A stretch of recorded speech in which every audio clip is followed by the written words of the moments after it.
रीमा ने अपने दिल में जेलसी को दबाने की पूरी कोशिश की। उसने जबरदस्ती हल्की मुस्कान दी और अभिमन्यु की कार की तरफ जाती हुई त्रिशा को जल्दी से रोक लिया। कहा, त्रिशा, क्या तुम्हारे पैर दर्द कर रहे हैं? तुम्हें जरूर बहुत ज्यादा दर्द हो रहा होगा। आखिरकार तुम्हें इतनी चोट जो लगी है। त्रिशा ने गुस्से से रीमा की तरफ देखते हुए कहा, दिखावा करना बंद करो। मुझे तुम्हारी चिंता की कोई जरूरत नहीं है। तुम बस अपनी चिंता करो, उतना ही काफी होगा मेरे लिए। रीमा का चेहरा अचानक से दुख और पीड़ा से भर गया। उसकी आंखों में आंसू बह रहे थे और उसने अपने होंठ को काटा और डरते डरते त्रिशा की शर्ट को पकड़कर खींचा। उसने सिसकते हुए कहा, त्रिशा, ऐसा मत कहो। मैं जानती हूँ कि तुम बुरे इंसान नहीं हो। इन दिनों में तुम्हें बहुत दुख सहना पड़ा होगा। मुझे कुछ दिन और दो। मैं जल्द ही माँ और पापा को तुम्हें वापस ले जाने के लिए मना लूंगी। रीमा बिल्कुल अंतरा सिंघानिया यानी वह खुद की बायोलॉजिकल माँ की तरह दिखती थी। उनके चेहरे की कुछ अलग ही विशेषताएं थीं, स्पेशली उसकी आंखें। जब भी वह रोती तो हर पुरुष को उसे प्यार से दुलारने और चुप कराने की इच्छा होती। रीमा के अंदर आए इस अचानक से इस बदलाव से त्रिशा हैरान रह गई। त्रिशा ने मन ही मन सोचा, यह लड़की तो गिरगिट से भी कहीं ज्यादा तेज रंग बदलती है। वह पहले इतनी बेवकूफ क्यों थी? उसने इस लड़की को पहले क्यों नहीं पहचाना? पहले क्यों उसने इसे प्यारी और सौम्य लड़की समझा था? अब जब त्रिशा ने इसके बारे में सोचा तो उसे बस खुद के चेहरे पर थप्पड़ मारने की इच्छा हुई। क्या तब वह अंधी थी? किसी लड़की पर अंधा विश्वास करने के बजाय उसने किसी जरूरतमंद को अपनी आंखें दान क्यों नहीं की? त्रिशा ने हंसते हुए कहा, अगर तुम मुझे एक बार के लिए भी घृणित महसूस नहीं कराओगी तो क्या तुम मर जाओगी रीमा? रीमा ने एक नजर त्रिशा पर डाली, फिर उसने डरते हुए अभिमन्यु की ओर देखा और धीमी आवाज में कहा, अभिमन्यु, ये ठीक है, त्रिशा का स्वभाव थोड़ा बुरा हो सकता है, लेकिन वह एक अच्छी इंसान है। प्लीज आप उसे बिल्कुल भी गलत ना समझे और ना ही उसे दोष दे। रीमा इस वक्त एक परफेक्ट बहन की तरह लग रही थी, जो अपनी बहन को किसी के नजरों में बुरी बनते हुए नहीं देखना चाहती थी, भले ही वह कितनी ही गलत क्यों ना हो। त्रिशा पूरी तरह से निराशा और गुस्से से भर गई थी। वह अब और रीमा पर ध्यान नहीं देना चाहती थी। रीमा की बातें त्रिशा को अब फ्रस्ट्रेशन में डाल रही थी। कोई इतना ज्यादा ड्रामेबाज कैसे हो सकता है? इस लड़की को तो एक बेहतरीन एक्टर होना चाहिए। पता नहीं क्यों ये अपना टैलेंट यहाँ पर वेस्ट कर रही है। त्रिशा ने रीमा को पूरी तरीके से इग्नोर करने का डिसाइड किया और वह गुस्से से कार के पिछले डोर को खोलती है और कार के अंदर जाने के लिए आगे झुकी। पर वह शॉक्ड रह गई जब उसने अभिमन्यु को ठंडे स्वर में कहते हुए सुना, gate of the car. Abhimanyu के शब्द सुनते ही रीमा की आंखें चमक उठी। उसकी बातें सच में जादू की तरह काम कर रही थी। आखिरकार उसने इतना अच्छा नाटक किया था, अभिमन्यु को उस पर तो यकीन करना ही था।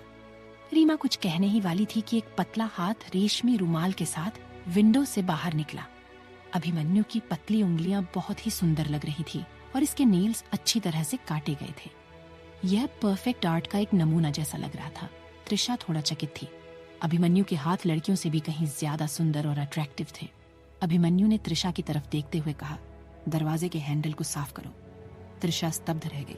हाँ, अभिमन्यु ने कहा, यह गंदा हो चुका है, इसे साफ करो। रीमा का चेहरा अपमान से भर गया। उसने अपनी मुट्ठियां कसकर भींच ली। उसके नाखून उसकी स्किन में गड़ रहे थे, पर उसे तो अब कोई दर्द महसूस ही नहीं हो रहा था।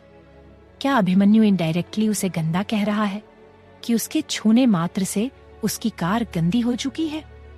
दूसरी ओर त्रिशा अभिमन्यु की इस बात से बहुत ज्यादा खुश हो गई थी, लेकिन वह और भी ज्यादा खुश हो जाती है अगर अभिमन्यु ने रीमा को यहाँ से सीधा जाने के लिए कहा होता तो।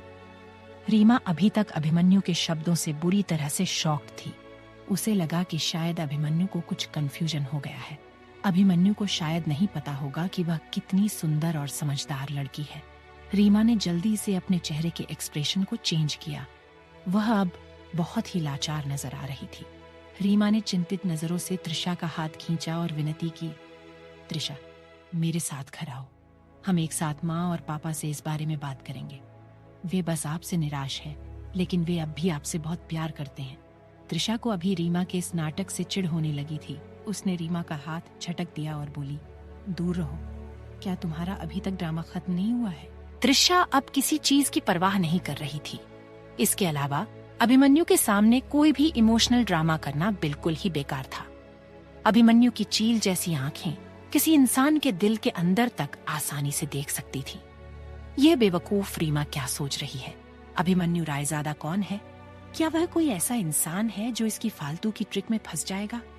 बिजनेस वर्ल्ड का टाइकून क्या वह ऐसे ही बन गया है? अभिमन्यु एक चालाक लोमड़ी है। उसने इससे भी कहीं ज्यादा खतरनाक और भयानक ट्रिक को अपने अपोनेंट के साथ प्ले किया होगा। रीमा की ऐसी फालतू की ट्रिक को वह सूंघ कर बता सकता है, पर अगर वह कुछ नहीं बोल रहा है, इसका मतलब वह रीमा पर कोई अटेंशन देना ही नहीं चाहता है। और इतनी छोटी सी बात इस बेवकूफ रीमा को समझ में नहीं आ रही थी। रीमा ने असहाय होकर त्रिशा के हाथ को पकड़ लिए। वह कुछ कहना चाह रही थी, पर वह थोड़ा झिझक रही थी। उसने अपने होंठ काटे और अभिमन्यु की ओर पोलाइटली देखा। अभिमन्यु, क्या आप त्रिशा को समझाने में मेरी मदद कर सकते हैं? मैं वास्तव में इसके बारे में सोचकर चिंतित हूँ। यह जानकर कि त्रिशा इस वक्त अकेली है। क्या होगा अगर यह किसी बुरे आदमी के संपर्क में आ गई और इसकी जिंदगी बर्बाद हो गई तब? अभिमन्यु ने त्रिशा की ओर ऐसे देखा जैसे वह रीमा की कोई बात सुनी ही ना हो। अगर तुमने हैंडल की सफाई पूरी कर ली है तो अंदर बैठो। क्या तुम्हें अपनी आंखों में तेज धूप के कारण जलन महसूस नहीं हो रही? अभिमन्यु ने अपनी कोल्ड आवाज में त्रिशा से कहा। रीमा अपने आप को इतनी बुरी तरीके से इग्नोर होते हुए देखकर बिल्कुल हैरान हो चुकी थी। उसके पास अब कोई शब्द नहीं बचे थे। इतना बढ़िया अभिनय करने के बावजूद अभिमन्यु पर उसका कोई असर क्यों नहीं हुआ था? वहीं त्रिशा ने अभिमन्यु की ठंडी आवाज सुनकर अपनी लार गट की। उसने रूमाल को कसकर पकड़ लिया और कार के पीछे का दरवाजा खोला।